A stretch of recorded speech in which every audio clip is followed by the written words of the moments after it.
네, 이번 주 윤석열 정부 2기 내각을 이끌 장관 후보자 인사청문회가 잇따라 열리는 이른바 청문회 슈퍼위크입니다.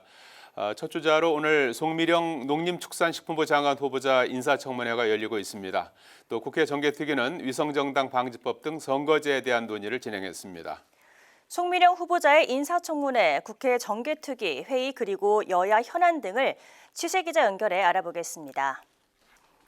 천지연 기자. 네, 국회의사당입니다. 정치개혁특별위원회에서 위성정당에 대해 처음으로 이야기를 나눴다고 하던데요.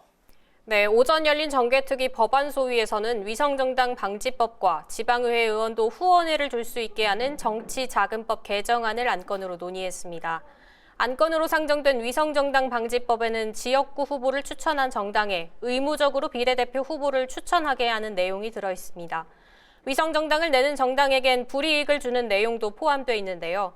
거대 양당이 위성정당으로 비례대표 후보를 내 연동형 비례제를 악용하는 행태를 막기 위해서입니다. 하지만 민주당 내부에서도 병립형과 연동형 비례제에 대한 의견이 분분하고 국민의힘 또한 병립형 회귀를 주장하고 있어 위성정당 방지에 대한 호응이 크지 않은 상황이라 쉽게 결론을 내기는 어려울 것으로 보입니다.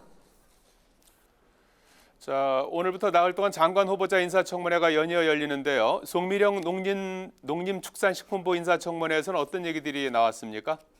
네, 오늘부터 윤석열 정부 2기 내각을 책임질 6개 부처 장관 후보자 인사청문회가 진행됩니다. 내일은 기재부와 해수부 장관 인사청문회가 예정돼 있고 20일은 국토부, 21일은 중기부와 보훈부까지 청문회가 계속됩니다. 송미령 후보자는 첫 여성 농식품부 장관 후보자인데요. 여야 의원들은 질의에 앞서 이를 축하하기도 했습니다. 국민의힘 안병길 의원은 이름만 바꾼 양곡관리법의 제도 입은 옳지 않다고 말했고 송 후보자는 동의한다며 쌀 의무 매입과 가격 보장제는 과잉 생산과 가격 하락 우려가 있다고 답했는데요.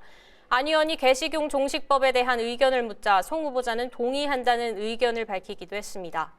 더불어민주당 주철현 의원은 송 후보자의 행정 경험이 부족하다며 왜 농촌경제연구원장이 아닌 장관 후보자에 지명했는지 이해하기 어렵다고 지적했습니다. 송 후보자는 주의원의 대외활동 수입이 너무 많다는 질의에는 대외활동 장려가 내부 규정에도 있다며 연구 보고서 우수상도 매년 수상하며 충실히 일했다고 답했습니다. 네, 국민의힘은 비대위원장 인선 문제를 논의하고 민주당은 영입인재 3호를 발표했다고 하던데요. 관련 내용 전해주시죠. 네, 국민의힘은 비대위원장 인선 문제를 본격적으로 논의합니다. 잠시 뒤 2시 당 지도부와 현역 의원, 원외 당협위원장이 참여하는 연석회의를 열 예정인데요.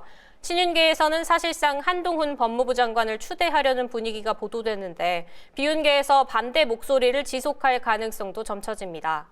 이런 가운데 한동훈 장관이 오늘 공식 일정을 갑작스레 취소해 이목이 쏠리고 있는데요. 윤재욱 원내대표는 최고위에서 최대한 많은 의견을 듣고 당원과 국민 눈높이에 맞는 비대위원장을 모시겠다고 밝혔습니다. 한편 더불어민주당은 류사명 전 총경을 인재 영입 3호로 발표했습니다. 류 전 총경은 지난해 행정안전부 산하 경찰국 신설에 반대하며 전국 경찰서장 회의를 주도했다가 정직 3개월 징계를 받은 바 있습니다. 류 전 총경은 지난 30년간 경찰의 민주화, 정치적 중립의 성과가 윤석열 정권 등장으로 일순간에 무너졌다며 우리 경찰을 국민의 경찰로 거듭나게 하고 우리나라의 민주주의 회복을 위해 싸우고자 왔다고 포부를 밝혔습니다. 김성환 인재위 간사는 수요일 발표될 4호 영입 인재가 청년이라고 밝혔습니다. 지금까지 국회에서 전해드렸습니다.